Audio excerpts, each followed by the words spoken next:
to the track, the wall, makes the leap, and makes the catch! Amazing catch by Junior! He got it! A perfect game! 13 strikeouts. And Bonds hits one hard! It's a game! It is out of here! 7:56! What a special moment for Barry Bonds! Swinging a long drive, deep to right, going, goodbye! He has done it! He has changed the game of the night with one swing of his bat! Hello and welcome to Champions Adjust, a podcast about everything under the sun regarding baseball and mental performance, and I am excited to be here with you, Aaron. Woo! Coach Bodzin, you're back. I don't know if that was a good intro. I just kind of spitballed it. No, we're going to go with it because, let's do it. because, you know, I've been releasing an episode every single day. Every single day, and all 5 of you who are watching this, who also have listened to those, thank you. No, this is episode 49 of the Champions Adjust podcast. That's awesome.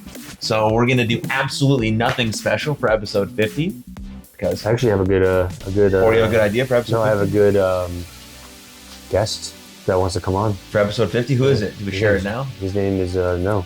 Yeah, nobody knows who he is, but you should know who he is. His name is Jack Moore, and he's like a legend in Virginia Beach, and all the big talents come out of Virginia Beach came through him. And I talked to him at the ABCA, and we were just, kind of shooting the shit. And I had the Champions Adjust thing on. He goes, "What is that?" And I told him what it was. He goes, "Well, you got to have me on, man." I was like, "For sure." Okay. Tom House also asked me about it, and I told him. He goes, "Okay." Cool. Tom wasn't excited to pop on the pod. He wasn't excited to come on the pod, but he was excited that we had a pod. So Yeah, that so was it's good. Yeah, tell Tom House that I'm a podcasting legend.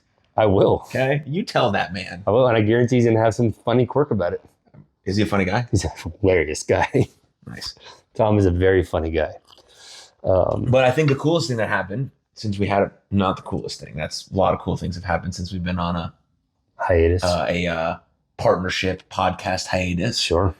One, there's a kid who who made a custom glove with Champions Adjust on it. Oh, yeah. Bryce. Yeah. That's pretty freaking Are cool. we going to post that? Are we going to throw that on there? I'm going to post it. He literally, they sent me a picture of, never listening to this, they sent me a picture together of him with a glove. And I was like, "Hey, this is great. Can we post this?" He goes, "I'll send you a different picture." So he sent me the one in the grass, and it looked awesome. Super cool. Beautiful. It's our colors. It's got the Champions Adjust logo on the fingers. We're making it, baby. Man, that's cool. We got five listeners a day right now, and we got somebody making a glove I mean, it's on our stuff. is this fame? I think so. Did we just become rich? Is this fame? Dude, I'm gonna go buy a Rolex now. So Bodzin, give us a little update. What's been going on? New and noteworthy in the life of Coach David Bodzin. You love to talk about yourself. Yeah, when it's pointed questions, not like, "All right, tell me what's going on." Okay, so how was the ABCA conference? ABCA was really cool. I was on the trade show floor the entire time. So the ABCA, for those of you who don't know, it's the Association for Baseball Coaches of America. They every year in a different city have what is the largest gathering of coaches in the country. And the whole point of it is number one, educational, making sure everybody can go to these symposiums and listen to guys like Jay Johnson, and Logan Stout was there giving a speech. Awesome. And people talking about how to turn two and what we're looking for in terms of pitching mechanics and what we're looking for pitching pitching stats and different ways of practice, right? So that's number one. Number two, and the reason why I love it is for networking purposes, right? Because you have 7,000 to 8,000 coaches from across the country, from youth sports to high school coaches to a significant amount of college coaches, D1, D2, D3, JUCO, NAIA. You have select coaches. You have a lot of professional coaches. A lot of the professional coaches themselves don't go. The major league pitching and hitting instructors and a lot of managers go to these. Like Brian Bannister was there, right? And so one of our pitchers with the NPA sat down with him just to talk to him about next steps of the White Sox, and they're looking at him to become a potential middle relief guy for them. And so it's really cool for networking, and my association with Tom House Sports and the National Pitching Association it sparks, it kind of marks our annual get-together. So as many coaches that can get there will get there. And it was in Dallas this year, so of course I was there. And we just kind of talk about like how our plans are going to go and how we can improve our ability to work with kids. That's special to me because, as as a coach, I care a lot more about integrity and making a kid better than I do making a dollar. Of course, I need to make money because that's how I support my family, but I'm not going to do it at the risk of, hurting a kid or hurting the integrity of the game. And so it's really nice to spend time with like 30 other coaches who feel the exact same way as me for a whole weekend. And so that's cool. And it was also cool to sit there with Tom, and I spent 4 days with Tom House and Lindsay Berra, who's Yogi Berra's granddaughter. I was with her for a few days, and that was cool, and a bunch of other people, and see coaches from across the country come and like talk pitching. Yeah. It was a cool few days. Things like that always feel invigorating and revitalizing. Right. Because being a coach itself is a really, really hard, thankless, very time-consuming job, and only people who really, really love it do it at a very high level. Yes. With the integrity that you're talking about. And so to be around other coaches who are feeling sort of the same, sometimes burnout, sometimes frustration, sometimes hardship, sometimes lack of money, lack of time with their family, sort of make it worth it when you see other people like sort of in the trenches with you. It's great too, because I charge money for my time for a multitude of reasons. And I'm not necessarily considered cheap to work with. And so every so often I'll just get absolutely blasted on Twitter by some coach who played at Division I. There's this guy that pitched at Florida, right, who just decided one day that I should not be a pitching coach because I did not pitch at the college level. And he just blasted me. And it's nice to be around people who understand that too, right? Like these other coaches I work with also get that sometimes because what we do is all scientific based. Everything that I teach has been scientifically proven to work, which is why I teach it. And I study it to make sure that it makes sense. And I study it mostly so I know how to explain it to a freshman in high school, right? Like I need to understand the physics and the biomechanics of what works scientifically because I can't use the same verbiage, right? I have to find a different way to communicate it. Even the college kids, right? Or even like professional athletes. There's nobody who doesn't study this stuff who understands the words that I can use scientifically. And so I'm around other guys like Mitch Cashin, he pitched at Houston Baptist, who's also a big quarterback guy out in Houston. And he and I, got along famously, and we were just talking about like how some people were like, hey, I don't understand how this works, so I'm going to bash it on Twitter now. I'm going to make you feel like an idiot, and I'm going to tell everybody nobody should work with you anymore because I don't understand how it works. Instead of just asking. Right. Instead of sending you a DM, which you'd love to receive, saying, sure. Hey, man, can you explain to me what you got going on there? Which is also another reason why getting in person with someone is so important, because the way someone interacts on Twitter is never, ever, ever the way they're going to act in real life, or else they literally get punched in the throat. Right. And there's right. It's the Mike Tyson thing, right? Like you'll say a lot behind the desk, but come say it to my face, you won't because you don't want to take a punch. Yeah, mostly you'll be like, "Oh man, I saw you doing." Oh, I saw that with Tom. Dude, the amount of coaches who went up to Tom House and basically proverbially kissed the ring, right? And said, "Hey, I love what you guys do. You guys are awesome." Dude, I know for a fact that you run like programs that were 5-pound weighted ball programs that are 1,000% against the scientific evidence that we put out, which is that will tear your labrum. Right. Oh, Tom, you're amazing. Everything you do, you're changing the game. You're awesome. I'm going to do everything that is against what you say, but I love what you do. But like in person, I'm going to tell you you're awesome. But behind your back, I'm going to tell you you're a fucking idiot. I'm trying to lick your butthole in right. person. It's so bad. And you know what I do to people who do that stuff? People will quote my tweet and say, this guy's an effing idiot. And I'll be like, hey man, sorry you feel that way. I'm sorry that I hurt your feelings. Anything I did to offend you, I apologize. Have a great day. Or I'll go one up and I'll find like a charity that they're like running and I'll donate to them. Like, hey, you just mother effed me in public because you don't agree with something I said. And I don't agree with everything you say. So I'm going to go ahead and donate to a charity that you're promoting right now. And like, not much because I'm new in my career and I have to basically coach for a living, which we all know doesn't make millions of dollars. But not yet. I find that's the best way to, and you've helped teach me that over the years, right? Mental health. It's better to just Say, hey man, I'm sorry you feel that way. Let me know how I can help. If there's anything I can do for you, you just let me know. But like I'm here for you, and I'm sorry that you feel that way about me. Right, because it's a true reflection on them. Nothing good comes of talking shit behind somebody's back, especially on social media. Ugh. Like there's nothing positive that comes from that. Like I've had people tell me like, hey, that person that you interact with, you like that guy? I was like, no, but I'm not gonna like say it online. But what is it like? What does it matter? Where does it get me? Like we're all working in the same industry, and we're all essentially in theory, trying to do the same thing. In theory, right? In theory, every coach should be doing what we're doing right now to benefit the kids we work with. In theory. In theory. Not everybody practices this.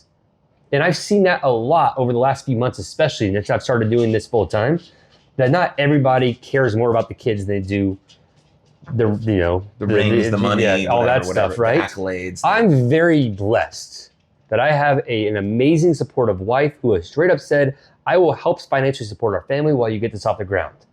So I don't have to go to bed thinking, how am I going to finagle people out of money so that I can make more money so I can support my family? Sure. Which sometimes is a thing. If I were in that situation, I'd go find a different job. I go wait tables if I had to, right? I don't have to do that right now because I'm never going to sacrifice the integrity of the game, the organization I work for, and the health of a kid. But in theory, and that's why I like the ABCA, is because there are a lot of coaches around the country who share our vision for coaching baseball. Mm-hmm. And there's a lot of coaches who don't, but it's pretty clear who they are. And you can kind of steer clear of them. Right. And I got to spend a lot of time with coaches who care about the kids. And that's the beauty of being in baseball and coaching full time is, man, I my entire life is dedicated to these kids right now. It's fucking awesome. Yeah, it's impactful. It's cool. Were there conversations at the ABCA about how coaches can better take care of themselves? Because I don't know. That's the conversation that I think is really lacking in the sports world, right? If we think about what's the top-down approach, right? You have the people leading the people, right? Let's say youth, because that's where we're in. And I mean youth all the way up to about 18 years old. The people at the top are the ones influencing everyone else, right? So if we're telling kids to do certain things, to take care of their health, their mental, their physical, their emotional, their spiritual, and we're not doing it ourselves, yes, I understand that coaches are busy. Like we are coaches. I understand that you get home late, you have to wake up early, you have stuff during the middle of the day, you have emails. If you work at a high school, that means you teach and you coach, and you probably do football or track and baseball. Yes. Like I'm not minimizing the fact that you have a fuckload of shit going on. Yeah. I'm lucky, you're lucky, we work for ourselves. We have some time in the middle of the day to sort of do some other stuff. Depending on the day, yeah. Depending on the day, depending on the month of the season. Right. But we have to emphasize just as much that coaches need to take care of themselves. I've been seeing way too many things on Twitter that say coaching is eating me up, is taking me out. And it does that. And I understand it can. All jobs can at certain points. We know a person who's an accountant, right? Their tax season is now. They're going to be busting their tail. Oh my gosh, yes. And I'm going to be going to San Diego with them and their family in the middle of her busy season. So her season right now, she's not going to get a lot of rest and recovery. And she knows that this next 4 months until May. Is a sprint for her. Hers is until May. Actually, yeah, it is an absolute sprint. She has 5 months of this sprint, and it pays for a lot of what they do. And baseball is the same season, but it's the same type of thing. Mm-hmm. Sometimes there's a sprint. There's longer sprints than others. Ours is going to be about 3 months this year. Sprinting sport. Right? May, June, July, we're getting nasty. Like it's all we're going to be doing. Yeah. We're not going to have a lot of other time for stuff. No. And that's what we expected. So before and after that, we have to have a priority of taking care of ourselves, of trying to think about our sleep and how we eat and how we move and the relationships we have, and trying to build those emotional bank accounts before we have to do a sprint. And I think what ABCA is missing is that aspect, because I know people like Brian Kane have talked with ABCA, but he's talking about specifically mental performance, how we train our athletes. But how do we train our coaches to also be locked in those same things? Not to just know the right keywords or phrases, but to actually be taking care of themselves. How much of that comes into, and I saw a really powerful video on the Instagram Reels recently, which I'm getting on less and less lately, but like it was basically a guy who goes, I'm a dad, I'm always fine. And the next one, I'm a dad, I don't have time to not be okay, so I'm going to tell you I'm okay. And the next one is, I'm a dad and I don't have the ability to be emotionally vulnerable because it's weak and it's against masculinity, but it's okay to be angry. And it's, that's powerful. It's like, yeah, because how many of us had dads who refused to show their emotions, but they showed anger. It's the only one they would show. And you look at the coaching aspect, and it's the toxic masculinity, kind of pyramid of like, I'm a leader of men. I cannot show weakness. I'm going to show that I'm strong all the time. And so then they go home and they have to be there for their wife and their kids. And then they go to bed and do it all over again. And eventually it's like, well, who's listening to you? Because you're putting on this facade that you're always okay. And I'm thankful that I've always been a pretty sensitive person. I outwardly am, like, I'm very clear. I'm not always okay. And I'll tell you straight up, like, I'm struggling. And it is what it is. Anything I can do? No, I'll figure it out. But I just so you know, I'm not always okay. Mm-hmm. And something as simple as that, just letting people know, hey, this isn't go. And then you go, hey, I'm here for you. Thank you. That actually helps my mental health more than just knowing that you're here for me, right? Right. And I think that a lot of that comes with the toxic masculinity of being a father, or in this situation, like being a coach is kind of like being a father, right? You are leading more than one person. You're leading 15 to 16 young men at one time. And you were their leader and their father figure. Right. And Division I, Division II, Division III college coaches are leading 35, 40 men. Yeah. It's a lot. Yeah, we have to be in control of who we are, our emotions, and how we feel. Because that's how we want our players to be on the baseball field. I mean, we're going to feel frustrated and anger and all of those things on the baseball field. Yes. Okay. At that moment, we're trying to let those pass and focus on what's being present. But a good coach will then teach post-reflection, how do you feel? Why did that make you feel anger? Right. What's coming up for you there? How do you feel it in your body? How do you express it? How do you release it? And that's the same thing that coaches have to do too. You have a tough loss. You have a tough season. One of your players is you're not getting along with well. One of your assistant coaches is bothering you. Don't just brush it under the rug, because then it becomes a dragon and it burns your fucking house down, and now you're fired. You wonder why you're fired. You don't have a job. You can't feed your family. It's downstream from all of these decisions that you made to ignore these hard things. Arthur Smith just lost his job with the Falcons. The very last thing he did as a coach was he went off on the opposing team head coach, who went in victory formation, and they ran the ball in. It wasn't the head coach's fault. Jameis Winston said, hey, England's right there. Let's go score. They were up by a lot, and they went up by even more. And Arthur Smith, who was about to get fired, just went and like, what the F was that? What the F are you doing? Are you effing kidding me? And he had lost control. He had lost, I think, like 3 straight and like 4 of his last 5, 5 straight and like maybe 6 of his last 7 to get out of playoff. They lost like 48-17. Yep. And I think he likely lost control of his own mental health. Like, he lost control of himself. Which, let's I will always go back to what my last season was as a baseball coach with the 5-star that low level majors team, that I decided to compete at a high level majors level, and we lost 4 more games than we won, and my mental health was terrible because I had a lot of parents who didn't understand why we were losing games when I didn't care about losing or winning games. I cared about developing these kids for high school, which not one of those kids didn't make their high school team, by the way, and several of the kids made varsity. So I did my job there. Like, I worked very hard to make sure those kids were ready for high school. But because we weren't winning games, I had a ton of parents who were just like, you're terrible. I don't respect you. What are you doing? Why are you doing this? And my mental health and my self-worth went down because I didn't really have anybody to talk to, because I didn't have an assistant coach. And my wife and I were raising, and she was basically solo parenting at the time, our son, our infant son. And the person I usually talked to was you, who you had your own team. The other person I talked to just didn't have, I didn't have a line of communication with. And then I just collapsed. And I was like, it was the worst year of my entire life for multitude of reasons, including the fact that I did not enjoy coaching because I had no outlet I was suffering and I could not talk to anybody. Right. And it was hard. Yeah. And I think that goes right in line with the fact that, like, coaches should not be expected to just do things by themselves and like, they'll be fine. You're a man. It's fine. Like, that's toxic. Yeah. You want to be able to accentuate your strengths and ask for help on the things you're not as strong at. That's what the best coaches do.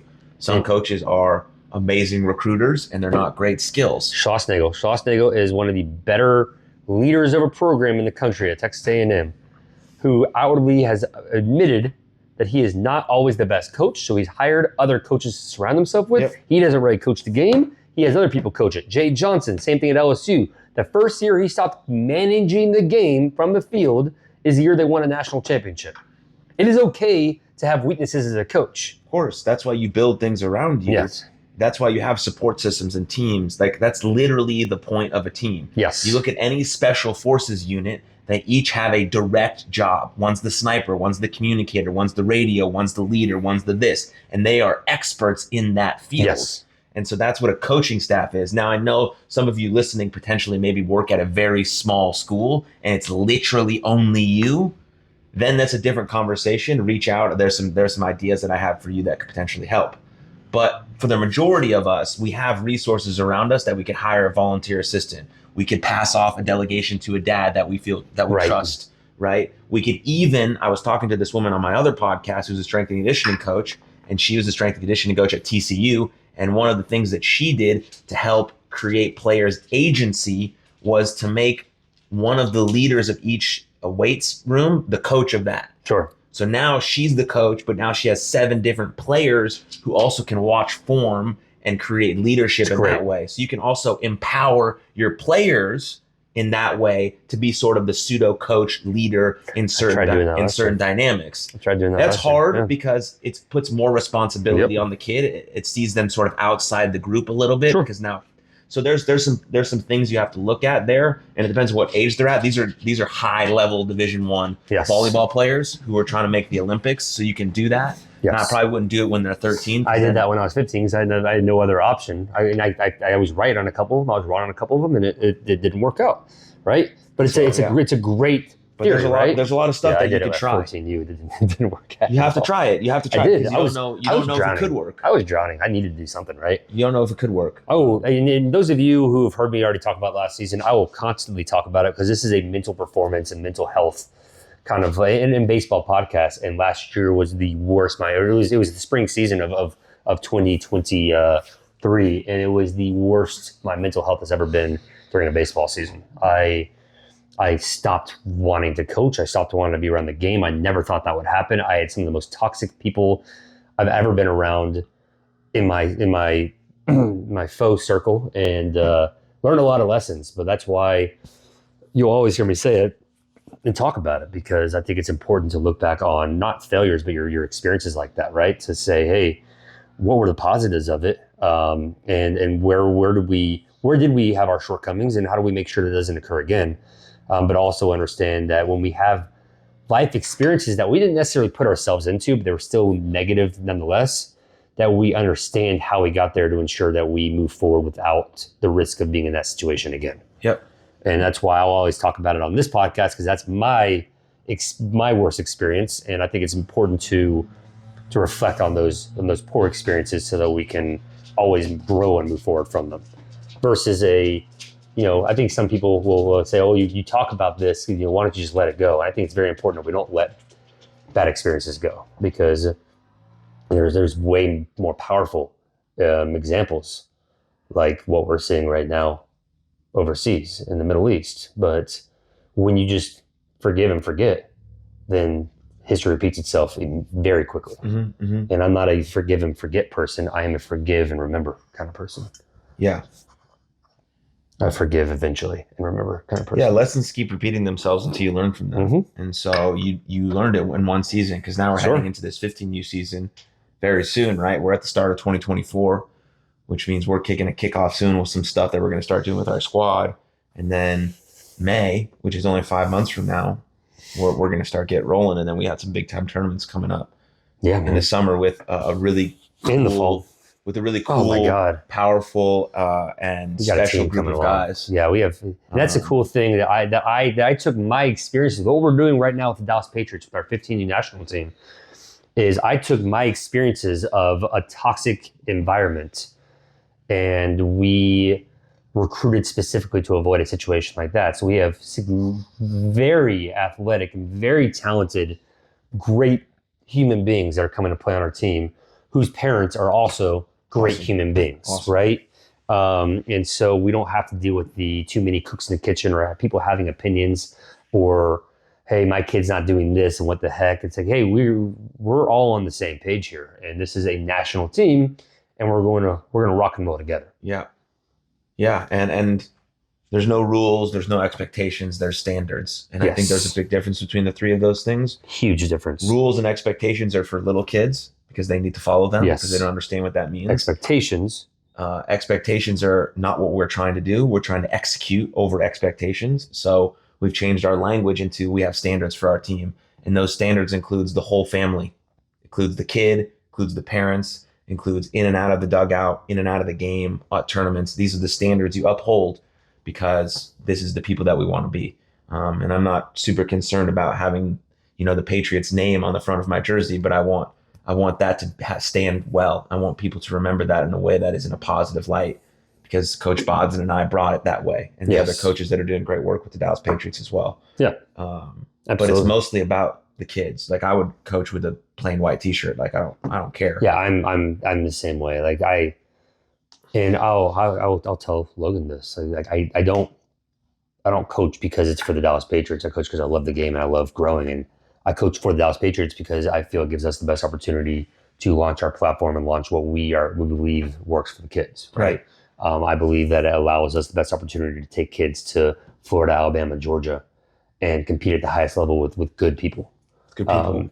And give them the opportunity to play at the next level. Right. Yeah. Giving them the memories and the experience to go into Omaha when potentially they're a junior in college and be in that environment where it's loud and they've built up this like 6-7 years of experience playing in quote unquote big environments. So they're the guy that hits the fucking home run in the 9th inning for his team and everyone's out of the dugout jumping for joy. And we can be in the stand saying like, we didn't have any part in that dude's success, but we just happened to be there along the way. You see that a lot, right? Like I had this guy, that guy, Jack Moore, once come on our podcast.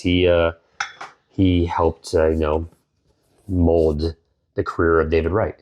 That's pretty much what he's, a big name that he's known for. But he'll say it straight up because I was there. It really sticks out to me when I was introducing him jokingly at the ABCA. And this is the guy solely responsible for David Wright's career. And he kind of looks at me as I was there as he was making plays. Like I helped him along the way. Yeah. Like that's his response. I'm like, that's the right attitude to have. Right. That's because, and I tell kids that all the time. Like I get credit now that I've been doing this for a couple of years now. I get credit like Bodzin turned my kid into this pitcher. I was like, no, I taught him the right things, and he worked his ass off and became the pitcher he is today. Right. And I'll continue to work hard for that kid and help him get recruited because they continue to work hard for me. If you work hard for me, I'll work hard for you. If you don't work hard for me, I'm just going to stop working with you. Yeah. Yeah, because there's other kids who are willing to put in the work day in and day out. And there's only so much time in the day. And there's less time in the day because people go to school. So after school, there's only so much time in the day. Right. Cool. Anything else? Anything else of note you want to mention? No, you said that you had some other exciting stuff you wanted to talk about. So. Yeah, I mean, over the weekend, we both did some cool stuff. Yeah, we talk to us about the academy. Actually, Brad Eisen just texted me. And Brad, I'm sure you're going to listen to our podcast and at some point because you told him about the podcast, right?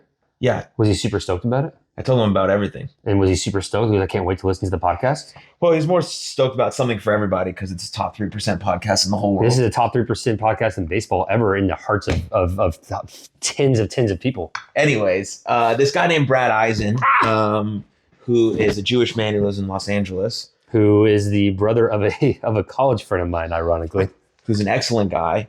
And she's an excellent girl, an excellent woman. And Team Israel, which has been competing in some of the international baseball tournaments. You saw them in 2017 at the World Baseball Classic. You saw them recently in the World Baseball Classic. You'll see them in some more international tournaments coming up. Years to come. Hopefully they qualify for the Olympics and the new World Baseball Classic. So there's a lot of stuff coming up for international baseball, which is awesome because baseball right now is only really popular in very few countries. Sure. In those countries that baseball is popular in, they freaking dominate. And they produce some of the best athletes in the world. I mean, yes. You saw two Japanese guys. Oh my gosh! And free agency, who are some of the best baseball players you've ever combination of seen. like 900. No, it was 1.35 like $1 billion. $1.35 billion between the two of them. And so the Israel right now, as it stands as a country, does not have enough baseball players that actually live in Israel to field all of these teams that we want.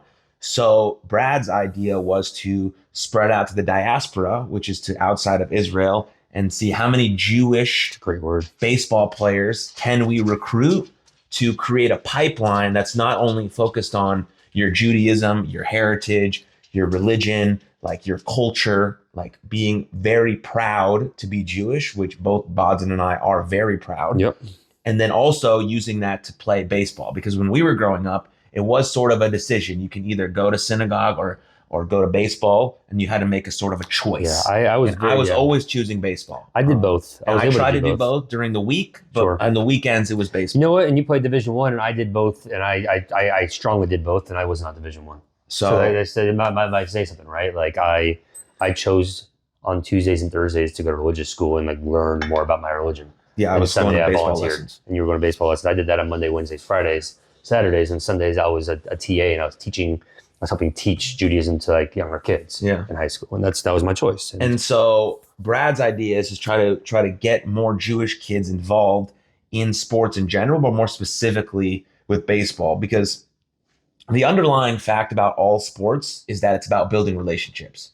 Very few kids are going to make $1 million in Major League Baseball, but every kid has a chance to meet their best friend. Yes. Who can be at their wedding and lift them in the fucking chair and give them their ring, or be at their bachelor party or whatever it is, or change their life, or pick them up when they're down, or be their fucking their kid's godfather. All of these stuff can actually happen. Those things are really true when we get kids together to play sports. And so Brad created the Israel Baseball Academy, which is sort of the pipeline towards Team Israel. And they had a showcase over the weekend in Houston at Rice University, which is why I was not at the ABCA convention, but I was in Houston, participating there with some of the coaches, also Josh Zaid, who's the pitching coach at San Jacinto Junior College, also played for Team National or Israel National, also was a Major League Baseball player and all of these things. And he sort of ran the camp, and we saw 31 Jewish baseball players out there just getting after it, having a good time.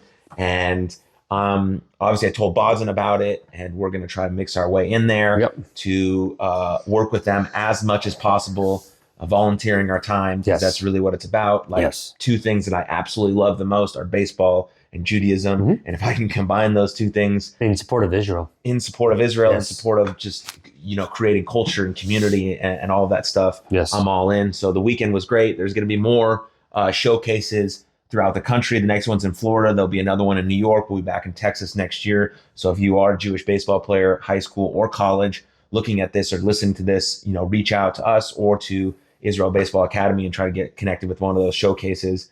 And then, hopefully we'll be working with them on mental skills stuff and trying to get all of the things that we do really well into the hands of them. And so they're creating more than just one national team. There'll be a 15, an 18, a 23, and a national team, all leading up to those really big tournaments where you can play against the Dominican Republic and Venezuela and Mexico and Team USA and Japan. And if Israel wants to compete, we have to create a culture around baseball and community, and trying to get some of the coaches that are Jewish, who are experts, involved, or some of the coaches who teach at these Jewish universities or Jewish private schools that care about it to get involved. So that's what I did over the weekend, and it was quite cool. Yeah. And Bodzin happened to know the sister of the guy who runs it, because it's a small world.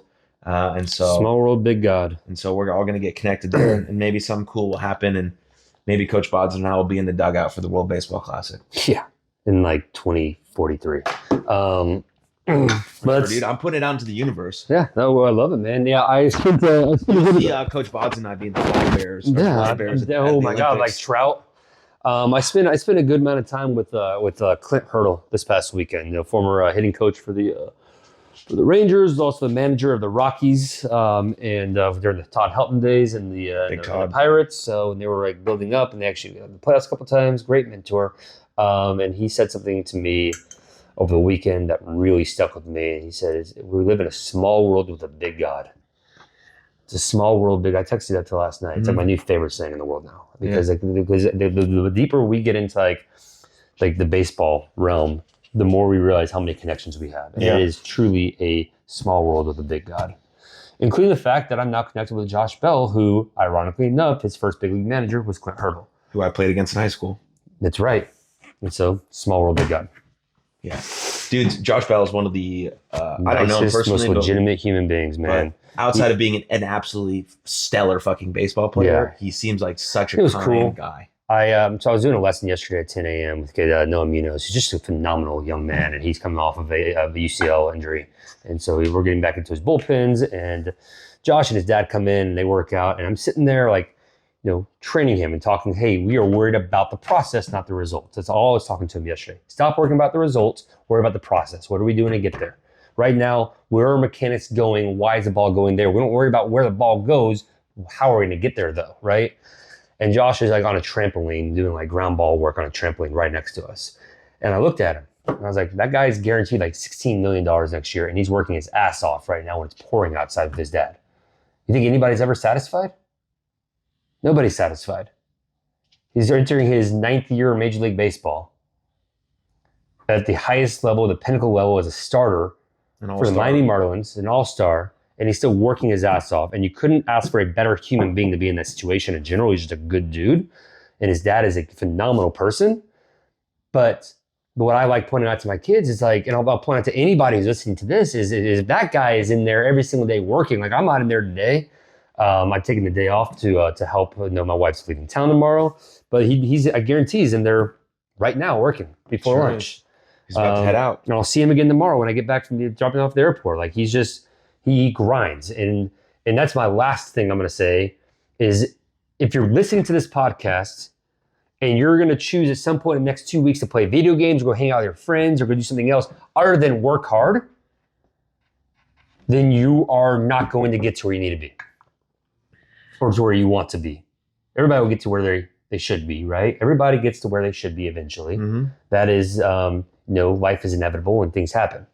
But you will not get to where you want to be in your life by sitting around and doing nothing when you have guys who are guaranteed $16 million jumping on a trampoline doing ground ball work with their dad in the pouring rain because they know that they're not satisfied and they have to be better. Yep. Garrett Cole won a freaking Cy Young Award. And I guarantee you, they took 2 weeks off and then worked his ass off again and do it again. Right. There's only one thing that you need to focus on. There's only one thing that you have full control over that you can focus on every single day. And it's the mindset that Tom Brady used to become the greatest quarterback of all time. Be the best at getting better. That is it. That is it. I talk to kids all the time about this. And I think this is stuff that we can clip because we're kind of like burying this and we're kind of burying the lead right now. But I want to clip this stuff. Is perfection is unattainable. Mm-hmm. You will not attain perfection. You will not go hit 500 every season. You will not make 0 errors. You will not strike everybody out. But you train to give yourself the possibility of doing that. We train our asses off so that we have the possibility of attaining perfection, even though we never will. Yeah, we just landed excellence. Which makes it so much more beautiful when we have a great season that is imperfect. What is the most beautiful jewel in the world? It's a diamond. There are no perfect diamonds. That's what makes them so beautiful and so expensive, is they're imperfect. Mm-hmm. Every snowflake, so unique, so imperfect. Imperfection is beautiful. But we have to work our asses off as athletes to attain that excellence as a goal of attaining the perfection, which is, again, unattainable. Right. That's it. There it is. So I'll leave you with this one last promotion. I am running a 5-week virtual mental skills training.